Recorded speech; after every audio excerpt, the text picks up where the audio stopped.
Good morning, children. Once again, welcome to online class.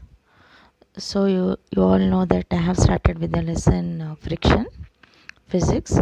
So today I'm going to start with the topic increasing and decreasing friction. So do you know, children, is it possible to increase or decrease friction? Yes, we have seen advantages and disadvantages.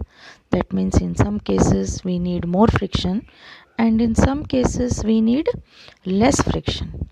First, let's see how to increase friction.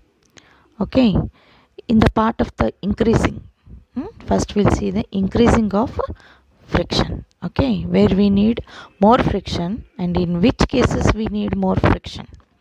The first thing we see here in brakes. Okay, see that vehicles, many vehicles like car, bike, maybe cycle, four wheeler, any vehicle you take, the brakes must be uh, functioning in the proper way, isn't it? So brakes are the main important part which has to be functioned properly. Otherwise, if brakes are not functioning properly, so it may lead to some accidents and all, isn't it? So we have to stop our vehicle. So while riding, when we have to stop our vehicle, we have to apply the brakes. So brakes are applied to stop the vehicle.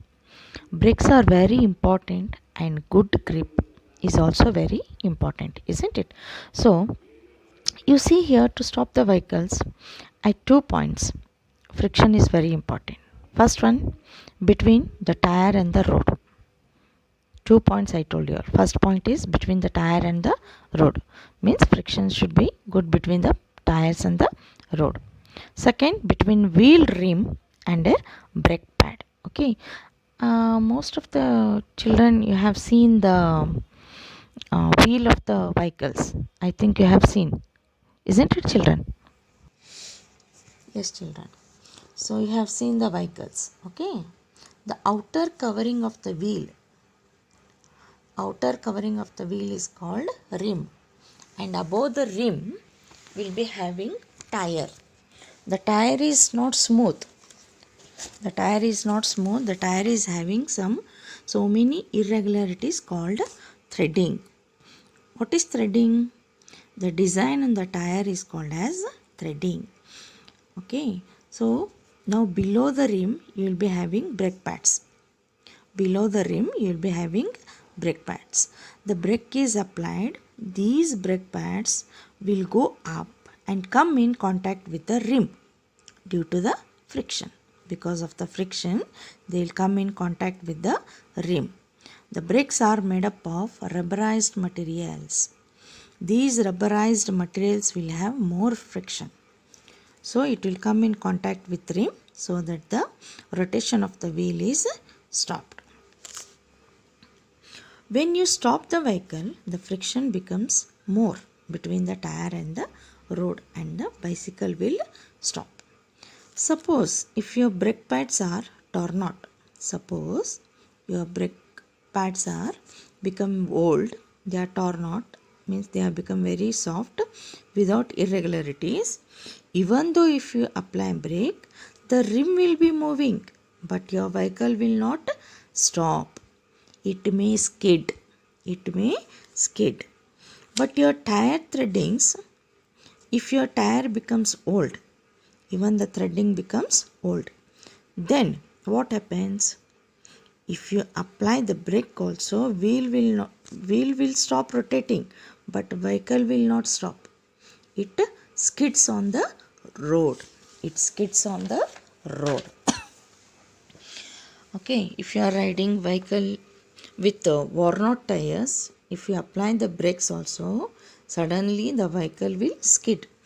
It may happen in any vehicle. So always you have to maintain these all the things if you are having any vehicles. Always you have to check the tires 6 months, once in a 6 month or once in a year, like that. There are some durations. So in that durations we have to maintain these all the parts of the vehicles, isn't it? Okay, so that is the reason friction is very important. But friction is very important at 2 points. One is to stop the vehicle. The second thing is the vehicle should have good contact with the road.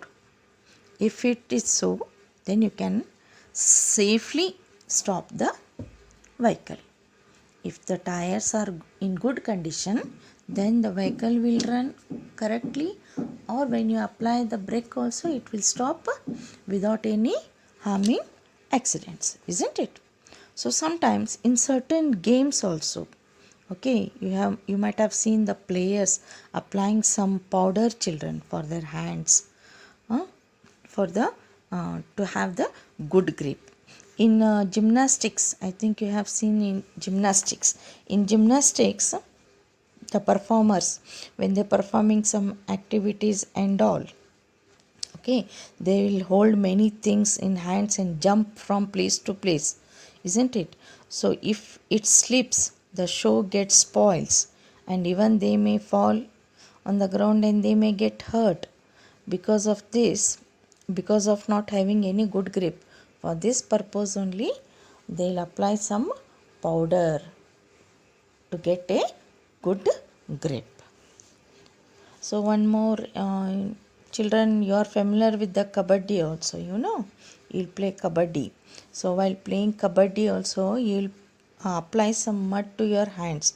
While apply the mud to the hands to get a good grip, because sometimes your hands may be wet because of the sweat and all. So if the hands are wet, you cannot catch the opposite party or opposite opponent which you are playing. Okay, you cannot pull him, you cannot catch him tightly, you cannot hold him, isn't it, if your hands are wet. For that purpose only, you will apply the soil to your hand to get a good grip, isn't it? So these are the some ways where we can increase the frictions. So these are the some examples, children, where we can increase the friction. So 2 points I told you, between the tire and the road, and the rim and the brake pads. So these are the examples where we can increase the friction, children. Okay, children, thank you.